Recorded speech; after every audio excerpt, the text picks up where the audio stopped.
Jonta here from IAL.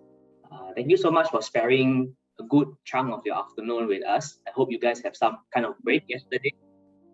For those who can afford to do so, I heard from some people, even some of my colleagues, still receiving email like 5 p.m. yesterday. I was like, okay, there are people really working out there.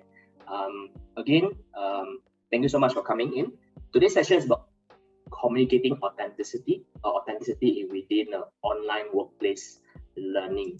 I'll leave it to Kang Lai later. Kang Lai is one of our adjunct adult educator in IEL. She'll be taking on this topic and then sharing some of the questions and hopefully answering some of the questions as well. Without further ado, Kang Lai, please, time is yours. Great, thank you, Jonta. So hi, welcome everyone. Hope you had a bit of a break during lunch. Welcome. I hope to bring you through the next 1.5 hours, just sharing both some theoretical background on authenticity in online workplace learning, as well as some of my experiences. All right, so just give you a quick background about myself. So this is my name, Yip Geng Lai. I'm totally local. So in my personal life, I've got 3 kids. My hobbies, before the circuit breaker and the heightened measures was really bringing the kids around, giving them a lot of vitamin D so that they can go to bed by 7 o'clock, 8 o'clock. Now, of course, it's a bit more challenging. So I'm a lifelong learner, so 2nd year of my master's program, also into watercoloring, floral arrangement, and these are 3 of my the books that I really like, I really love, they resonate with me. So my background is in HR, so whatever I do, I hope to leave a legacy in the organizations that I built, the people that I develop, and the life that I lead. So those 4 bullet points below are values that are important to me. So for me, companies that I've stayed with the longest were the ones that will allow me to do the right thing. Also to listen. And for me, it's really about listening to understand and to collaborate. Having strong ownership, execution excellence, and as I mentioned, growth and lifelong learning is a big part of my career. Right, so this is the professional part of me. So just before I left the corporate, I was with Procter & Gamble, HR. And that was when I realized, it's after 2 kids, maybe a bit of not mid, but early midlife crisis, right? And let me just check in the group chat. All right, yeah. And so then I remembered my dream of being a trainer. And I said, okay, I'm going to try living in a corporate sector and chase my dream to be a trainer. And so I left P&G. Before that, I started my career in the public sector, which is Singapore Workforce Development Agency. So that was where my dream to be a trainer was developed. There, I worked with trainers who were very aspirational, and hence I thought, okay, I want to be a trainer, right? So as I mentioned, I started in the government sector. I moved into business development and decided that my domain expertise will be HR, right? So I've got focus areas in high performance organization, talent management, and leadership development. So very, very fortunate to work with IAL and be able to train people across different levels as well as different sectors. All right, so let me move on. I'm a business owner now, just a really small business with 2 other business partners. Our business is in training and HR consulting. So these are some of the clients that we've had since 2018. So both private and public sector companies, we do training. We also do things like HR consulting. So we also help a MNC sort of work through their reorganization plans in Singapore and China. All right, so this is a bit about me. Then I would like to start on the workshop, right? So I've planned about an hour or so of content and materials, and then I hope to leave about half an hour for questions and answers. All right, feel free to keep your webcam on as Jonta mentioned in the group chat, right? So, today we're looking at effective online workplace learning, right? So, even since the circuit breaker in 2020, I have done lots of virtual training, virtual meetings, virtual coaching. But after the circuit breaker and now with the heightened measures, it's almost like it is a norm. You must be able to do it effectively, right? And hence, I think that's why Jonta brought in the digital element of this, right? So I remember when the circuit breaker happened, suddenly overnight, all the programs had to be virtualized. That means 100% overnight, right? So hopefully today I share some of what has worked for me. I know I might not have the best solutions. I will also look to you to also share your experiences or maybe even your challenges, all right, towards the end, and we can, cross-fertilize, share ideas, improve our ideas. And hopefully through the 1.5 hour session, you'll be able to identify some tips and techniques to help you improve on online workplace learning. All right, good. So, to scope that, because we have only 1.5 hours, right? I'm going to help us scope the session a bit better. I wanted to do some definitions, right? So let's start with what is the definition for online learning, right? So online learning or digital learning is defined as any technology-based methods that can be applied to support learning processes. That means it's to help your participants learn better, all right? And workplace learning what workplace learning assumes the workplace, so the work site, right, your office as a site for learning, right? And your office as a site for learning supports both training programs, so like sessions like this, where you bring them away from the job and you give them some training, maybe 2 days design, for example, 2 days design thinking workshops. These are training programs. And of course, workplace learning, a big part of it is on the job training, on the job learning. All right. So online workplace learning, it just means that any technology-based methods that supports learning for both the training sort of programs as well as on the job.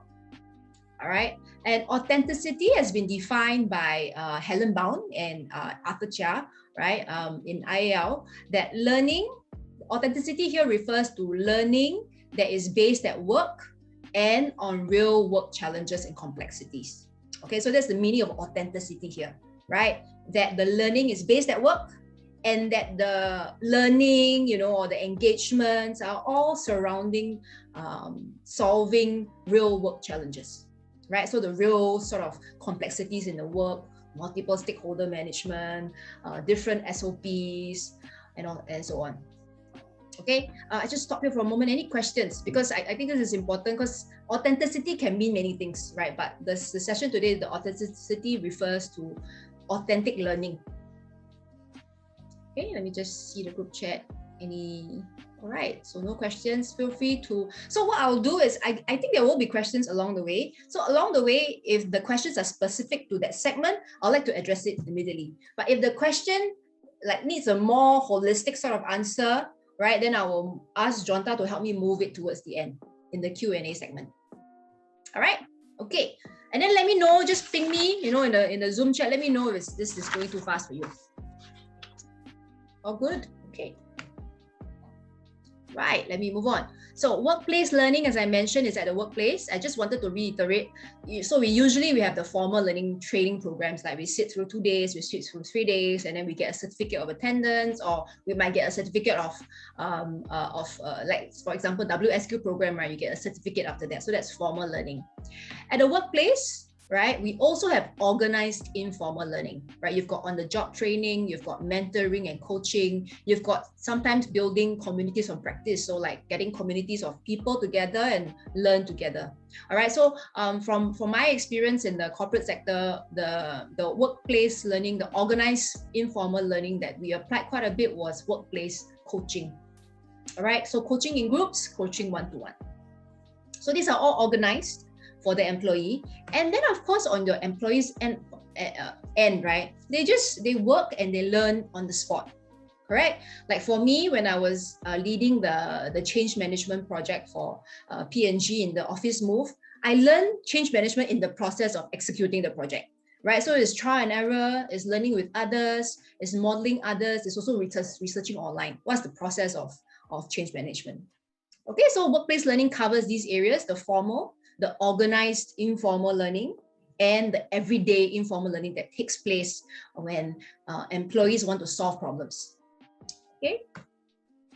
So authenticity in online workplace learning. Okay, so what we're saying here for this program today is that learning is based at the workplace, right? And it's based on the problems and situations at the workplace. And we as trainers and adult educators have to find the appropriate tech tools and strategies to support employees' learning. All right, so I hear from Jonta that we have about 80-20. 80% of you are individual trainers and 20% of you are from the corporate, corporate personnel. So it seems you are a bit on the 80% on the individual trainer. So let me know if I'm not addressing any of your concerns. Right. Okay, so who might this session be who benefit? So these two scenes are very familiar now, especially with the heightened measures. The default is work from home, except of course for the essential services, right? So this is very common, right? It's either you and a group of people in Zoom, in Teams, in WebEx, or is you with one person, one-to-one. Right, so this session, when I designed it, is to help people who are leading training programs, people who are also leading workplace learning programs such as coaching, OJT training, or maybe you're just maybe coaching the new hires, right? Three, or maybe you just want to be simply more effective online. All right, so I hope this will benefit any of the three profiles. So essentially, the content is to address the person here, the person who says, how can I be more effective? All right, how can I be a more effective trainer? How can I be a more effective coach? Right, how can I be a more effective OJT trainer? All right, how can I be a better line manager to coach my new hires? All right, so that's the content and how it's angled today. All right, so then next, I would then really love to hear from you, right? Think of a past authentic online experience that you've had. What made it authentic? All right, so remember, authentic is to do with learning at the workplace, learning to solve problems, learning through work, right? So workplace learning. So anyone, feel free. I've enabled the annotate function. If it's not working for you, you can also type in the Zoom chat. All right, so annotate. Okay, those who are not so familiar with annotate, you just look at your screen. You have view options, and once you click view options, there's a drop down that says annotate. And once you click that, you can have, you can get the text option to type something here. All right, so I'm going to stay here a few minutes, listen from you. What are some of the authentic online experiences you've had?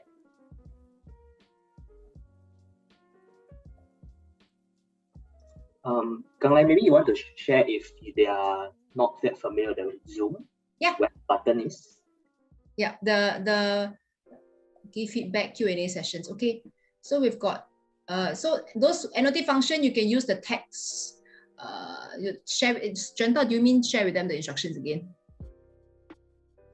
Yeah, so you can do to. People might not be familiar with Zoom. Okay. All right, so so those who are not familiar with the annotate, feel free to push it through the Zoom chat, and then those who are, you could simply just put it online. What I could do is also, if I can copy and I can put it down here so we can all view it. Oops, sorry. So for Zoom, those who want to try to annotate function, look at your screen. Under Zoom, there's a view options. You click the view option, there's a drop down. And in the drop down, you should find annotate.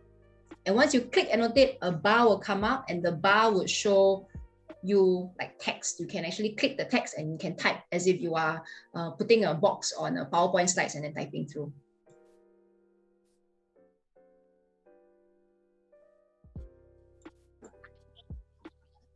All right, so I've got great things here. I've got case study, effective comm skills, playing games online. Yes. When the session is designed well, the activities are planned well and directly linked to the topic at hand. Great. And then Swing Go said here, sharing based on workplace incidents. Yes, case studies. So I hear case studies here. 2 times case studies. Lele Chia, I hope I got your name correctly. Please forgive me if I didn't get your name correctly. Chia Lele, you said opportunity to give feedback. Q&A sessions. Great. Nice. Someone wrote here, sharing a challenge and a pain point. And sharing a challenge and a pain point. Great. Practical sharing of experiences. Excellent. Susan said practical sharing of experiences. Nice.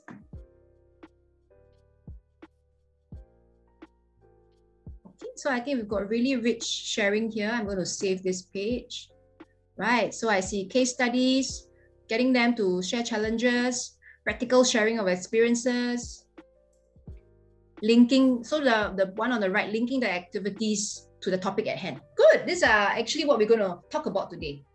All right, so I'm going to stop here and I'm going to clear this annotate the annotation on this page. Then the next slide, I would like you, based on all these experiences that you've experienced, could you share how did like using case studies, right, sharing experiences help with your learning? So again, sorry, I keep clicking the wrong thing. Again, if you could annotate in the white area below, or you could type into the Zoom chat. How did, you know, all those things that you mentioned before help you in your learning?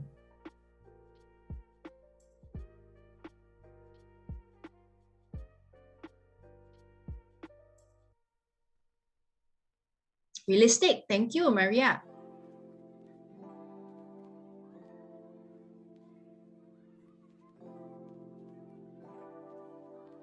Relatable. Yes. Ah, nice. Nice here. Able to transfer learning. Nice. I don't feel like I'm learning alone. Excellent. What else? I see something that came on and then went off. That looks like something quite interesting.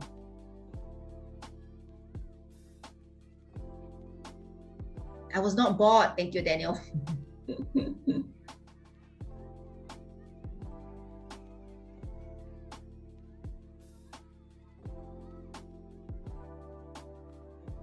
Good.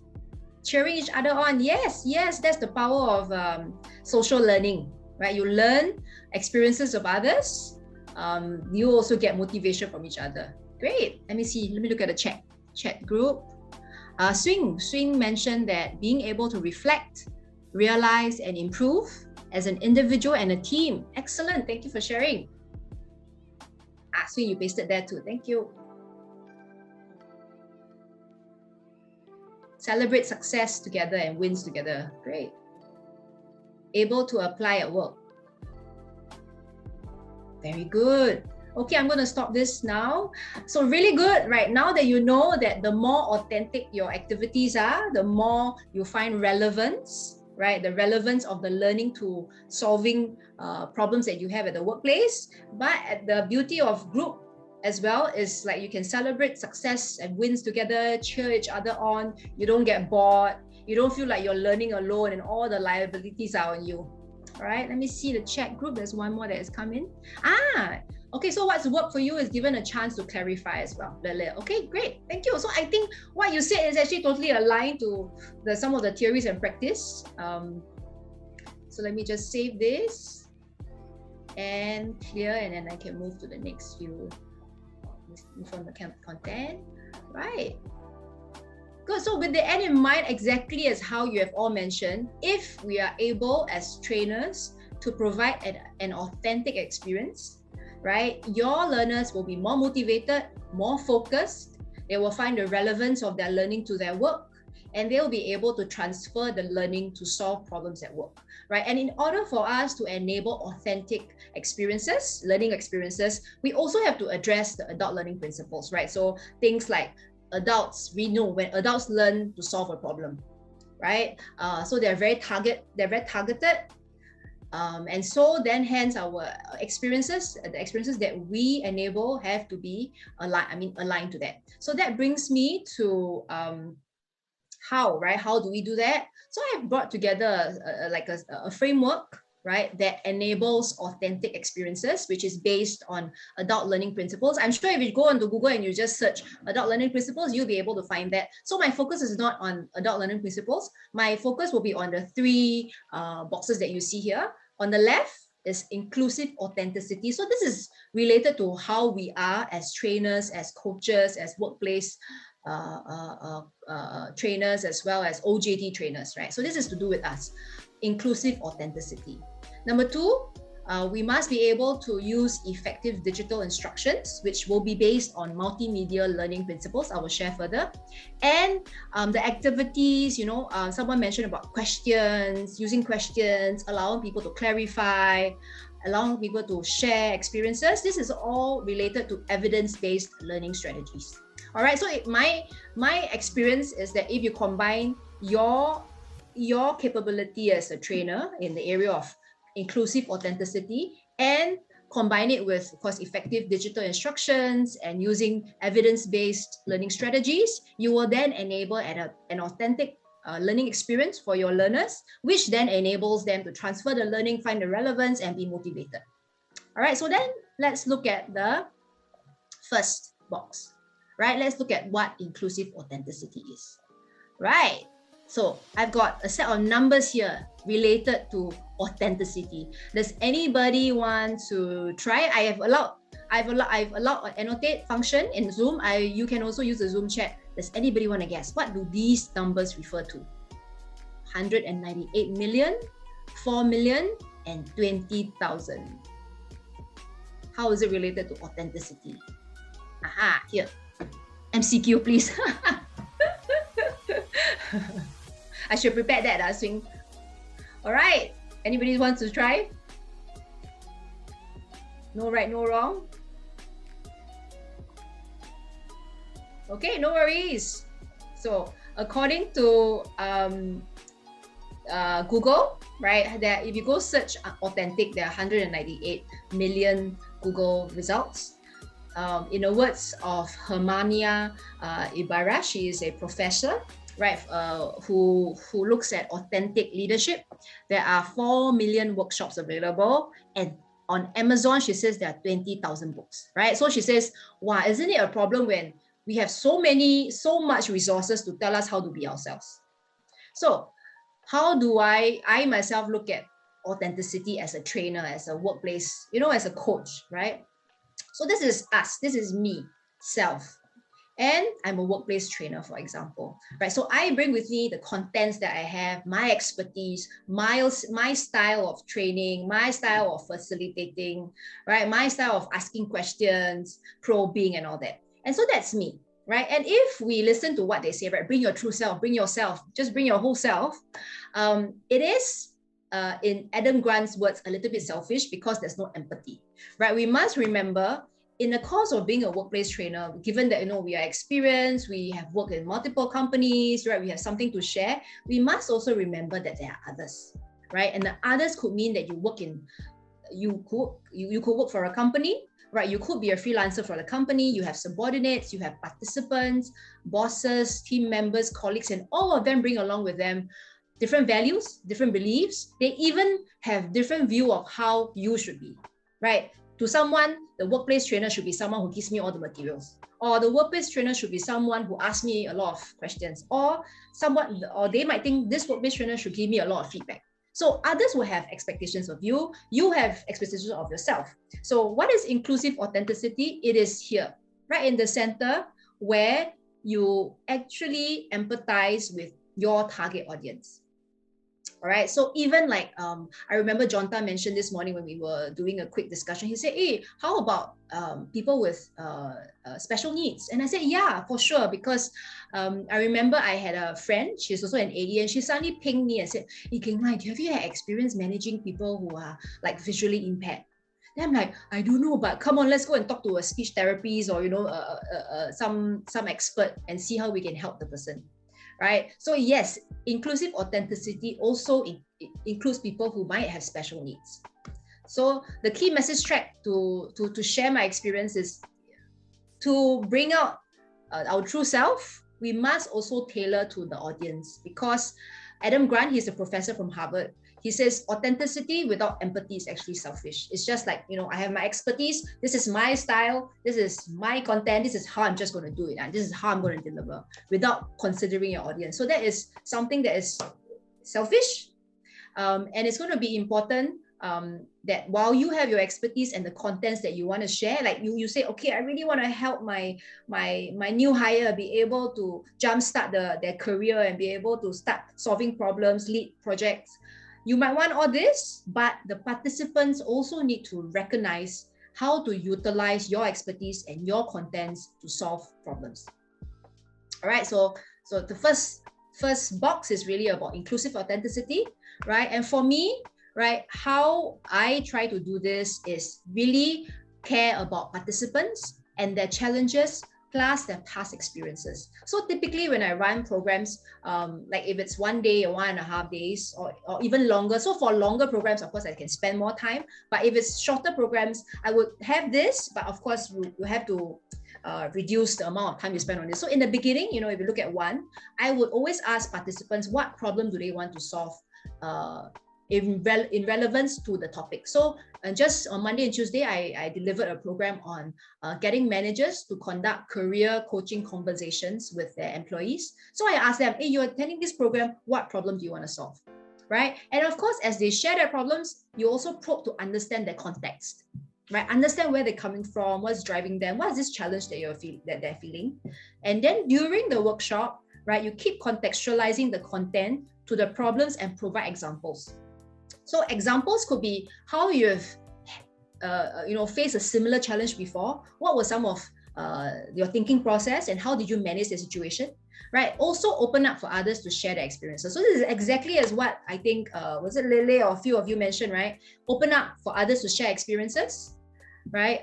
Because in the adult learning, the social learning context is very strong. Like they can learn from you. They also can learn from other adults their peers in the workshop. And then closing off, I always remind learners the problems that they actually identify on day one, and then get them to share, hey, now that we'll spend 10 hours together, how do you think the learning will help you solve these problems that you identify on day one? All right. So number one, inclusive authenticity to me is really caring about the participants, their feelings. Sometimes when they share their experiences, I say, oh, it sounds like you're frustrated with this situation. Am I right? So it's also getting them and trying to understand where they're coming from and the feelings that come along with their experiences. So this is like just real examples of what I do. So just 2 days ago, I had a group of about 20 participants, and just a group icebreaker. I asked them, share your name, your organization, and wrote in your groups. And in your groups, share one challenge which you hope career coaching can help you solve. All right. So I gave them time, get to know each other, and then when they came back, I consolidated the challenges that they have. So if you look at this, the colors in purple are similar themes. Then the colors in red are similar themes, and then black are similar themes. So I help them try and visualize, because sometimes when someone says one problem, actually there are many, but they didn't think about it, right? So then it gives them a holistic view of, hey, actually these are some of the challenges we will face. And then the rest of the 1.5 days were around contextualizing examples or the content to address the challenges. All right. So at the end, the closing, right, you could always, and it's always action planning, right? Because this program actually is a training, plus later on they will meet a coach, workplace learning coach, to help them, right, execute having career conversations with their employees, right? So once you've done that, then what I will do is show them this page again, this first page, first day, where they said these are the challenges, and I ask them, now that we have had spent 10 hours together, what else do you need to develop? What mindsets do you have on career coaching and so on? And what is one thing you commit to doing, right? And I did a debrief with my client, and they said, hey, actually starting with asking them about the challenges, they said they were very surprised that the engagement was very strong, because what you have done is really bringing up all the subconscious things in their mind, and you make them say it out. And once they say it out, they're thinking about it. And so throughout the session, they were very engaged. They were always thinking about how this content can actually help me. All right, so that's inclusive authenticity. Any questions so far? All good? Just let me know to slow down if you want me to. So the next box, right? Hang on, let me stop the annotate. All right, the next box is effective digital instructions, right?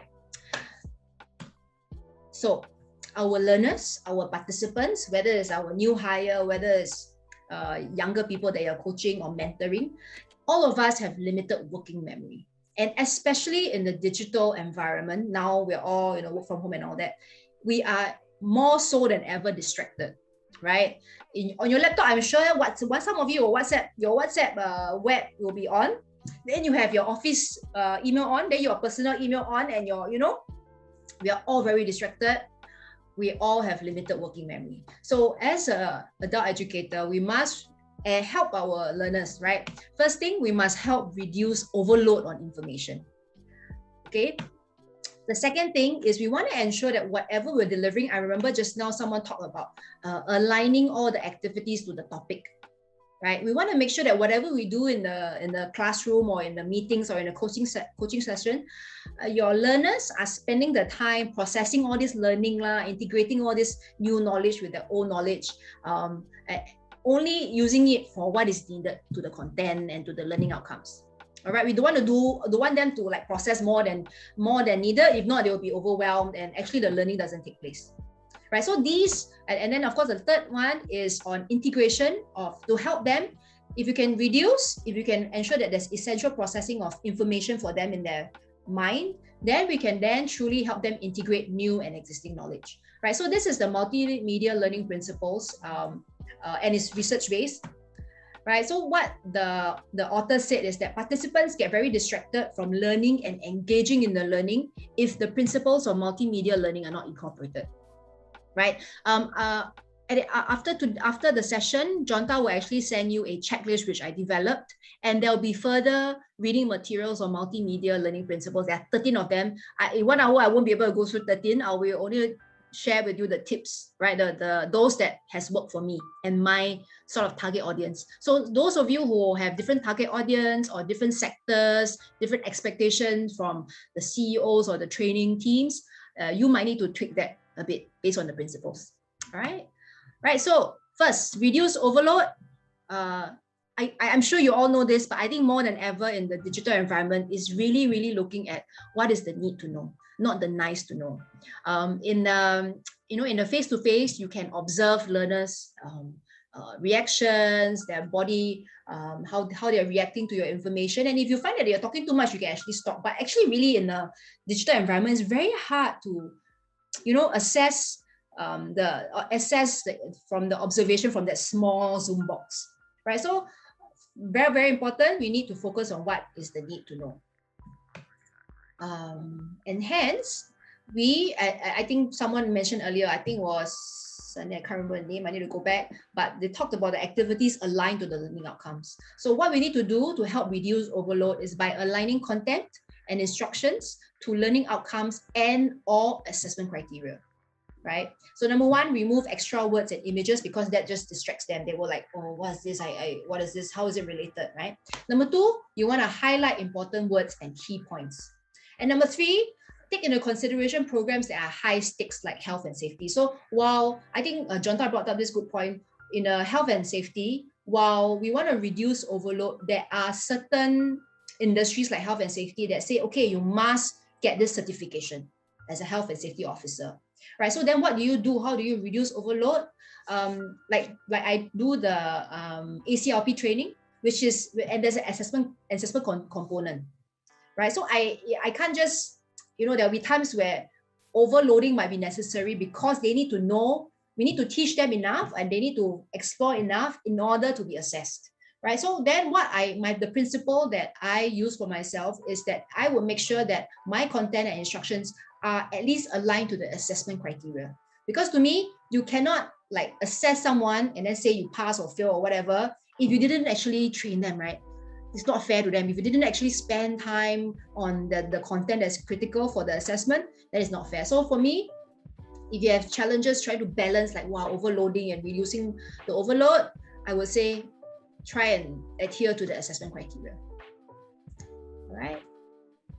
Okay, essential processing, right? So what we want to do in essential processing is that we use their brain power, right, for what is essential for the learning. And what I have found really helpful is the first one, which even in research, it says it has a very high component of helping learners do that. It is to conduct pre-training or to share a welcome package. So for example, let me give you an example. If it's in the 1.5 days program for managers on career coaching, like the example I gave, we send an email, a welcome email, and we told them what's going to happen, what are the learning outcomes, and these are the materials. Please go ahead and look at these materials. And by the way, you have pre-work.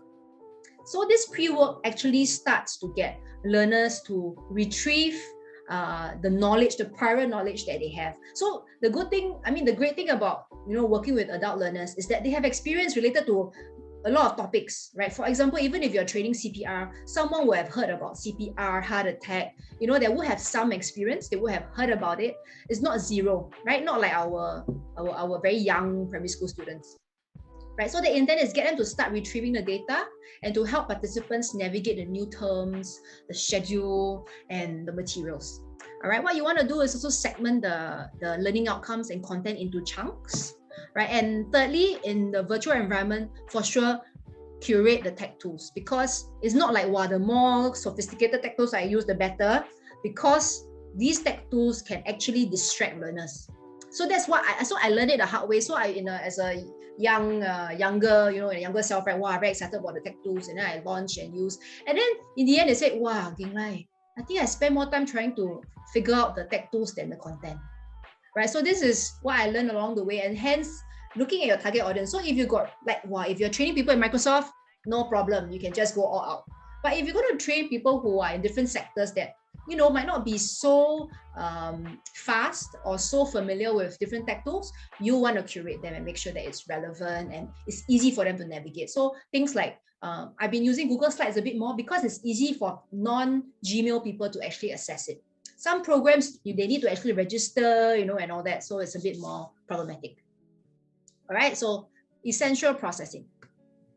And then the third one is integration of new and existing knowledge, right? So your adult learners, they have existing knowledge, but what you want to do is get them to link the new knowledge to their existing knowledge, and so that they create new knowledge, right? And so in the digital environment, the recommendation is that you use more conversational words and tone, like as if you're speaking to them. So that works better, right? But of course, you must also, it depends on your target audience. If you have a whole class of PhD, of course you will still need to use some academic terms and all that. But by and far, if they're not, then don't use too profound words. All right. The other thing is, remember that visual and text representation will help with absorbing new information better. All right. So that's the second pillar. Right. Any questions so far?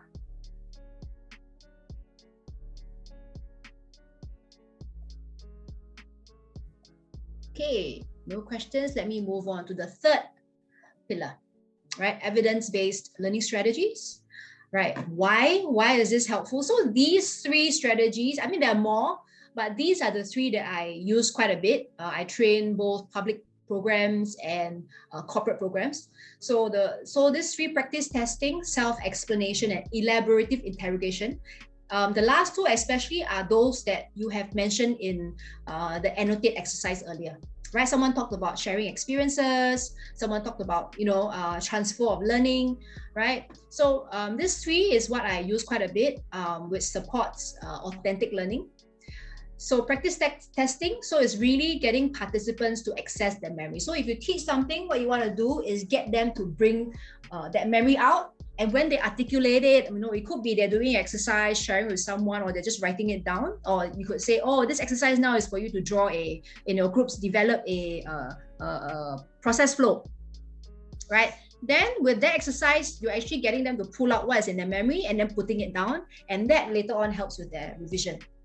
The next one is self-explanation, allowing participants to connect, evaluate, and self-correct their learning. So this is what you all mentioned about, sharing experiences. But this is also more than that. You get them to, so there are two ways. One way is you get them to explain as they're learning, right? And say, okay, Jonta, could you tell me what are the three pillars of authentic learning? Right, then you get him to say, so he's explaining. Then the other one is retrospective self-explanation. That means maybe towards the end, right? Then I say, hey, Jonta, can you tell me, the three pillars, and how does the three pillars relate to your work situation? Then it's even a deeper, you're getting him to draw not just the memory and the new knowledge, you're getting him to link it to his work experience. All right. Then the last one is elaborative interrogation. I mean, interrogation looks like a very, wow, this word looks scary, but it's not. It's just using questions as well. It really promotes the relevance and transfer of learning to solve work issues.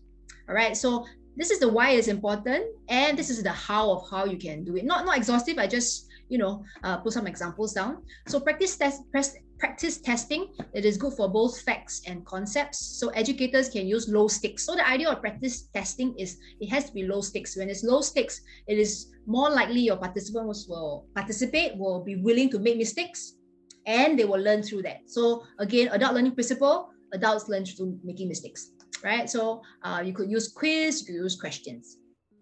In self-explanation, these are some examples of the questions that you can ask. What new information did you learn? What new insight does the new information provide? And how does the new material relate to your experiences? Right? So some of them can say, hey, this one doesn't really make sense for my experience. And then in the group setting, someone might say, no, actually this makes sense. And then they cross-learn, right, from their experiences. And I think that's what, I think was it Susan who mentioned about sharing your experiences. Next, elaborative interrogation is about asking the why and the how questions. So it's really now not just the concepts and the facts, but digging deeper. Hey, why is this fact important? Why is this concept important? How do you plan to use this new learning? All right. Okay, let me move. Right, so then this, is very fast, I know. So this brings me to the close of the 3 pillars, and the start of giving examples. All right, so what I typically like to do is start with defining terms, because I find that everyone has different definitions in their mind, right? And it's important that we all coincide to the same definition, and so there's 2 things. First, we coincide the same definition so that throughout the session, when you're saying something, they understand what it is.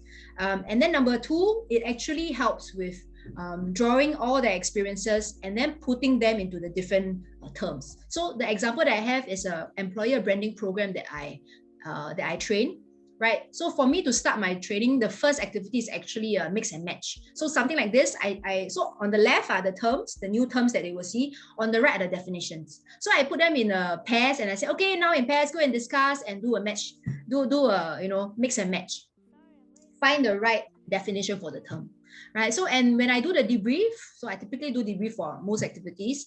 And in a debrief, I've got learners say, hey, actually, this is very good. Even with this, now I know the definition. I actually now know what it means to do employer branding. All right, so starting with defining terms that I find very helpful. This is exactly what you all mentioned, sharing of experiences or examples to bring the concepts to life.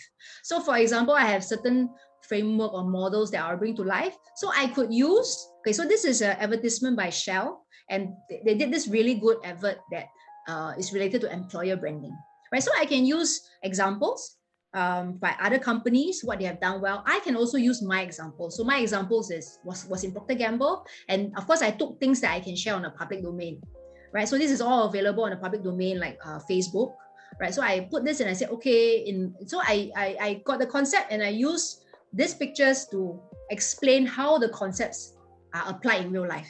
And this is how they find it very helpful, because when they hear that, then they'll be able to, think of solutions for their own workplace. All right, next one. So what you want to do is incorporate authentic case studies and evidence-based strategies. So earlier on in the annotate activity, I remember there were 2 persons who said case studies. Yes, the more complex the case study, the more relevant to the workplace, the more real challenges there are, the better it is for the learning. Okay, so for example, in the employer branding program that I did, I needed them to develop a employer branding strategy using this 4C framework, right? So what I did was, I spent some time giving them the content, explaining what it is to them. And the next part, I told them, okay, now your first challenge for the day is to develop the employer branding strategy for some company, analyze using this framework, right? And each group gets time to do this and so on. So the scenario that we have created, the case study scenario, is very real, right? So I work with the client to actually develop a very real case study. All right, so that's that case study. So earlier on, somebody mentioned as well, right? So the reason why you want to incorporate authentic work situations and challenges is because these activities will allow participants to actually solve these problems, right? But in the process of solving these challenges, they will perform and build knowledge and skills, as if they are the ones who will develop the employer branding strategies, right? And in the process of that, they have to apply both technical skills, so apply both technical HR skills and soft skills, because I actually say, once you've created your employer branding strategy, you're supposed to present it to your directors. So I will say, okay, we pretend to be your directors and you present it to us, right? So they have to also build negotiation skills, persuasive presentation skills along the way. All right. So another thing to remember is also you want to have combination. If you have groups, you want to have individual, pair, and group sharing sessions on their experiences. Okay. So this activity was exceptionally helpful to help them. Hang on, let me go back to the slides. yeah, this challenge one was very helpful because when they're presenting, I actually tap on the evidence-based strategies of self-explanation and the questioning, right? The interrogative questions that make them, so they really have to share why these strategies are very compelling. Okay. All right, so other examples, practice testing. This is an activity I did on Jamboard, and it's actually on day 2 when I said, okay, yesterday we've covered quite a bit of content. Now in your groups, I'd like you to, develop a Jamboard, a nice visual on what you have learned. So this is practice testing. You're actually getting them to pull all the knowledge out from their memory, but of course they will look at the PowerPoint slides that you have shared with them. But then this makes the learning, makes what they have learned more imprinted in their mind, right? The other thing is, for example, the employer branding activity, right? After they do their presentation, we actually get them to go and do personal reflections, like what are your key insights for the 4C analysis? So it's both self-explanation and elaborative interrogation. And then this questions that I asked them, actually I asked them, okay, now you have done this activity, this challenge one, you've come up with the strategies. Now these questions are related to your company. What would you do? So it's very, very authentic. They actually, along the way as they learn, they are developing strategies and thinking about the strategies for their own, for their company. All right, next one. Oh, I've been talking non-stop. Okay, next one is, so that one was about training, group training. So the other very useful framework that I use in workplace coaching is GROW model. And I'm sure you're very familiar with that. So we use GROW model for one-to-one as well as group coaching, right? So these are some of the questions that we can pose to somebody you're coaching or a whole group you're coaching. So I'm going to give you an example. In one of the big project that I did in Procter & Gamble, it was to move about 2,000 employees to a new office site. So this required change management. That means the people in HR, the people in facilities, the people in technology, our business leaders, the employees, they all needed to be trained on change management, right?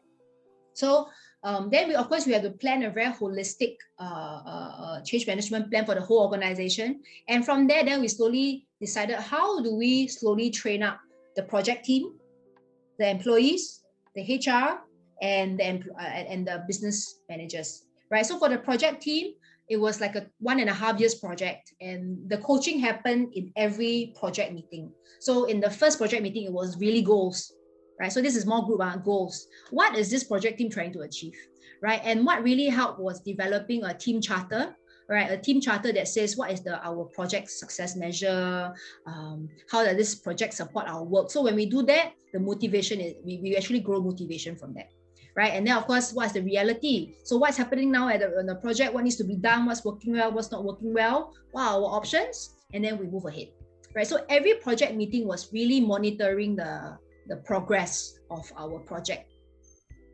All right, so GROW, a very useful model that I use for both one-to-one coaching and group coaching at the workplace. Okay, any questions so far?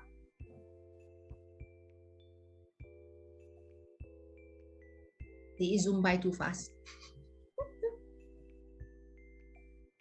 Okay, right. So Jonta asked me just now, right? Okay, if you had to summarize, what are the key things that you do to ensure that your online workplace learning programs are authentic? Then I identified 3, because these are the 3 that I'm constantly thinking about when I'm designing and when I'm delivering. All right, so number 1, for me, is really know your audience. Number 2, especially in a digital environment online, less is more, because everyone is super distracted. Number 3 is really about trying to make them solve real problems. So for example, the example I gave on the Move project, right? That's the actual work project, actual work problem. But if you're doing the more training sort, then you have to work with the experts, could be the managers, could be the HR, could be the business leaders, to craft out very authentic case studies or very authentic challenges that participants can work on.